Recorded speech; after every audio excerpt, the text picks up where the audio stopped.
Assalamualaikum warahmatullahi wabarakatuh. Saya Putika Apriliani dengan nomor NIM 2108302064. Di sini saya akan mempresentasikan materi tafsir dakwah dari pertemuan pertama hingga pertemuan akhir.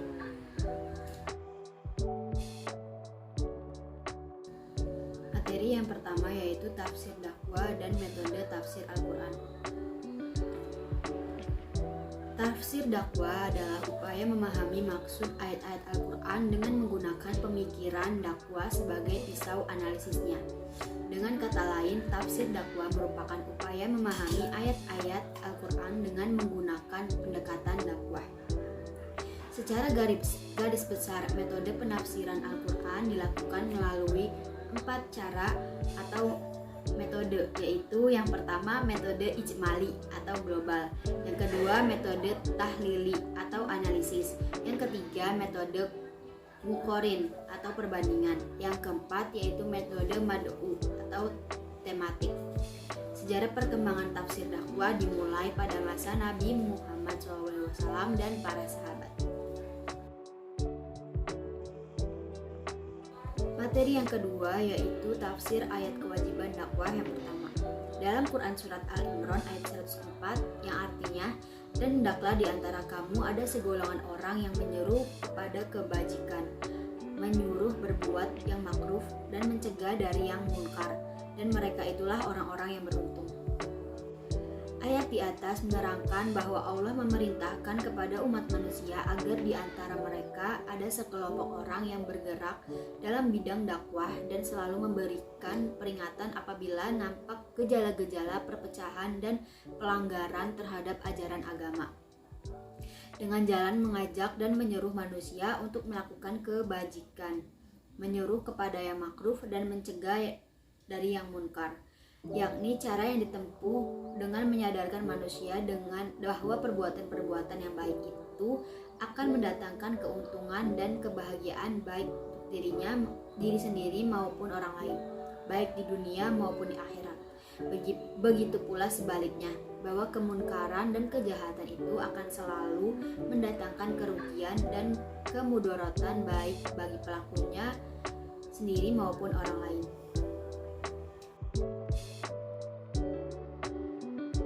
Materi yang ketiga yaitu tafsir ayat kewajiban dakwah 2. Dalam Quran Surat Asy-Syura ayat 52 yang artinya, dan demikian kami wahyukan kepadamu Muhammad roh Al-Quran dengan perintah kami sebelumnya. Engkau tidaklah mengetahui apakah kitab Al-Quran dan apakah iman itu, tetapi jadikan Al-Quran itu cahaya, dengan itu kami memberi petunjuk siapa yang kami hendaki di antara hamba-hamba kami, dan sesungguhnya engkau benar-benar membimbing manusia kepada jalan yang lurus. Quran Surat Al-Asy-Syura ayat 52. Pembahasan surat dan keterikatan dengan ayat lainnya. Dalam ayat sebelum ini telah diberitahu kepada kita bagaimana cara Allah memberikan wahyunya kepada manusia, dan begitu juga cara yang telah digunakan Allah untuk menyampaikan wahyunya kepada Nabi Muhammad SAW. Dalam Quran Surat Al-Alaq ayat 1-5 Allah Subhanahu wa taala berfirman, Iqra bismi rabbikal ladzi khalaq, khalaqal insana min 'alaq, Iqra wa rabbukal akram, alladzi 'allamal bil qalam, 'allamal insana ma lam ya'lam. Keterkaitan surat Al-Alaq dengan surat lainnya yaitu surat At-Thariq, surat Al-Wasyiyah, dan surat Al-Fajr. Asbabun nuzul dari surat Al-Alaq turun pada awal kerasulan Nabi Muhammad, di mana beliau berhalwat meninggalkan keramaian di Gua Hiro setelah beliau menerima wahyu, yaitu surat Al-Alaq ayat 1-5. Materi yang keempat yaitu tafsir ayat tujuan dakwah atau berdakwah. Tujuan dakwah adalah tujuan utama dakwah dalam mewujudkan kebahagiaan dan kesejahteraan hidup di dunia dan akhirat yang diridhoi Allah Subhanahu wa taala dengan menyampaikan nilai-nilai yang dapat mendatangkan kebahagiaan dan kesejahteraan yang diridhoi Allah Subhanahu wa taala sesuai dengan segi atau bidangnya masing-masing. Menurut Mansur Amin, tujuan dakwah dibagi menjadi dua, yaitu objek meliputi keluarga, masyarakat, seluruh umat manusia, dan perorangan. Yang kedua yaitu materi, meliputi akidah, hukum, dan akhlak.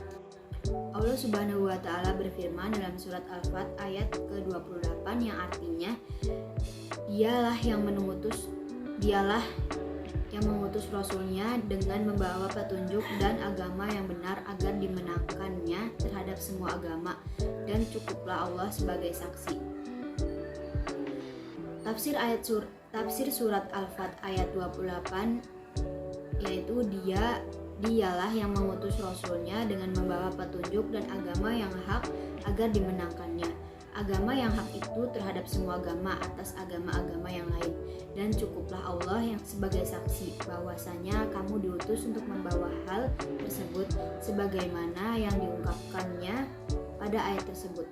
Tujuan surat Al-Fat ayat 28 adalah menjadikan agama sebagai pegangan atau panduan agar kita tetap di jalan Allah. Allah sudah menjelaskan pada surat ini bahwa Rasulullah diutus oleh Allah Subhanahu wa taala untuk membawa petunjuk agama. Materi yang kelima yaitu tafsir ayat tujuan dakwah atau berdakwah 2. Dalam Quran surat Al-Hud ayat 61 yang artinya, dan kepada kaum Sumud kami utus saudara mereka Shaleh, dia berkata, wahai kaumku, sembahlah Allah, tidak ada Tuhan baginya selain Dia. Dia telah menciptakanmu dari bumi atau tanah dan menjadikanmu pemakmurnya. Setelah itu memohonlah ampun kepadanya, kemudian bertobatlah kepadanya. Sesungguhnya Tuhanku sangat dekat rahmatnya dan berkenankan doa hambanya. Quran surat Al-Hud ayat 61.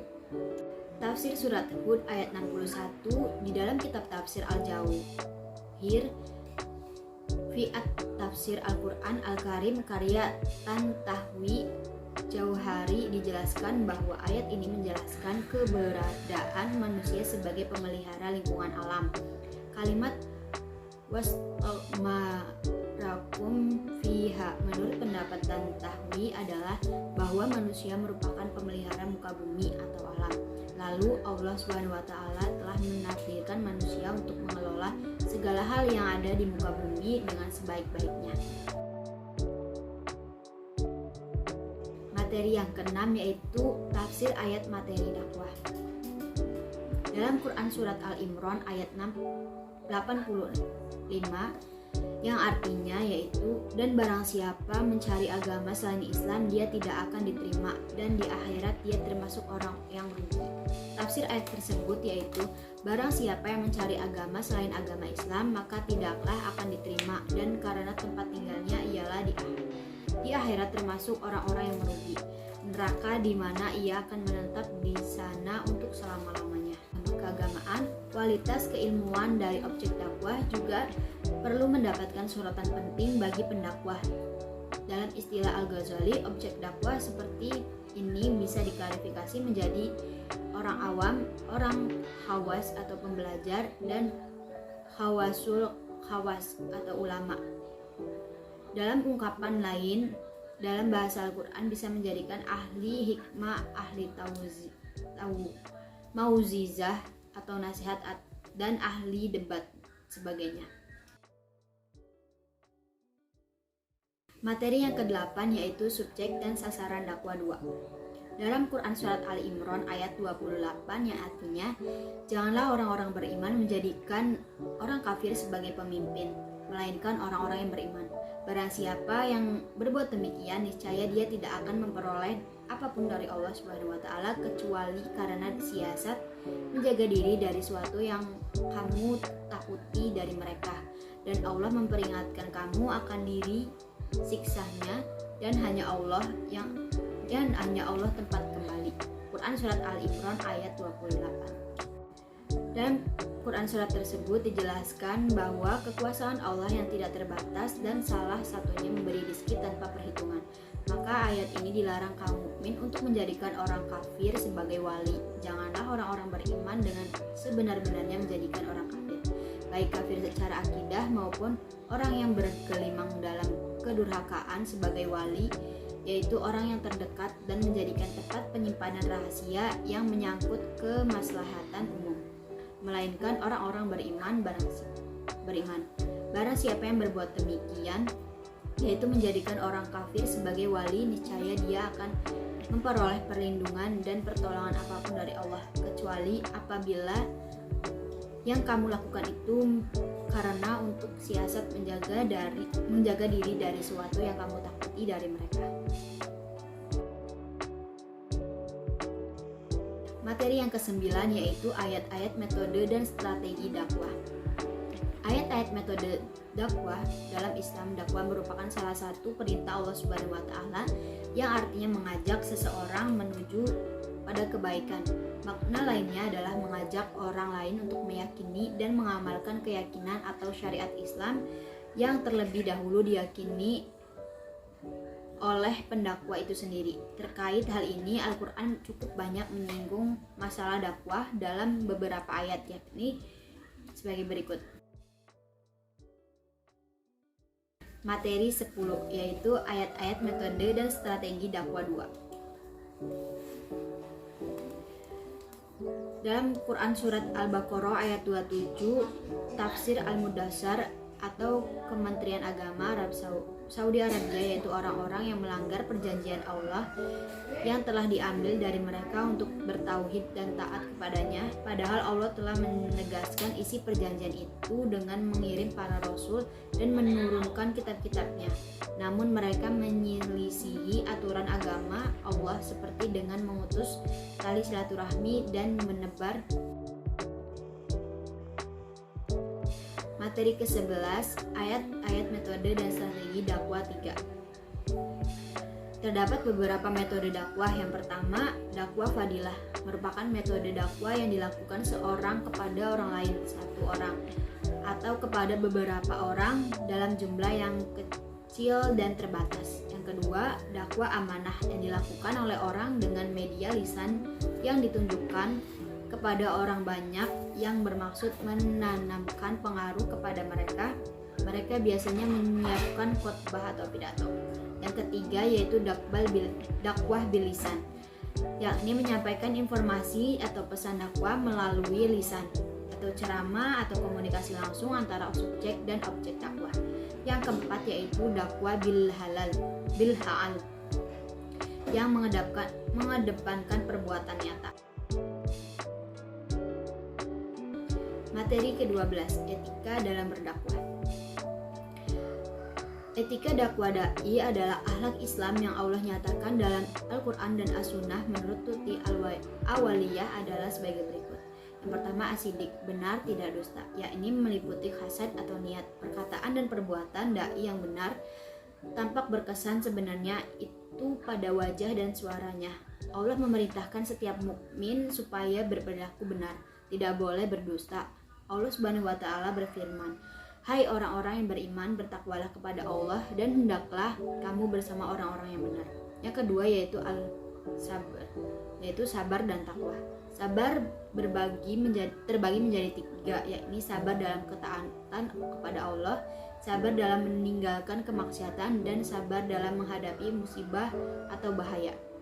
Yang ketiga, ar-Rahman, rasa kasih sayang. Yang keempat, tawadu, merendahkan diri, tidak sombong. Yang kelima, suka bergaul. Yang keenam, amanah atau terpercaya. Sifat utama dari yang harus dimiliki seorang dai sebelum sifat-sifat yang lainnya.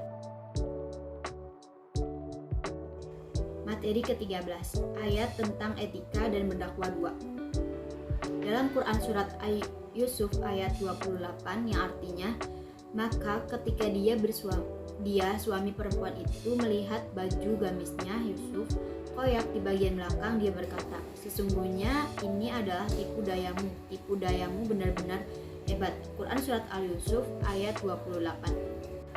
Tafsir surat Yusuf ayat 28, tafsir Jalalin, makna kala suami wanita itu melihat Suami Zulaika, baju gamis Yusuf koyak. Di belakang berkatalah dia, sesungguhnya kejadian itu yang kamu katakan apakah pembalasan terhadap orang yang bermaksud memperkosa istrimu adalah di antara tipu daya kalian. Hai kaum wanita, sesungguhnya tipu daya kalian adalah besar. Kandungan surat Yusuf ayat 28. Dari ayat tadi terdapat dua pembelajaran yang dapat dipetik diantaranya. Yang pertama, kebenaran tidak akan dapat terus-menerus disembunyikan di balik tabir, dan kejahatan seorang akan terbongkar juga pada suatu saat. Yang kedua yaitu pernyataan hak dan benar harus kita terima, meski keberatan dan merugikan kita, sebagai yang diterima oleh penguasa Mesir ketika istrinya telah terbukti berbuat salah dan bahwa Yusuf tidak berdosa. Sekian materi yang dapat saya sampaikan, kurang dan kurangnya mohon maaf. Terima kasih. Wassalamualaikum warahmatullahi wabarakatuh.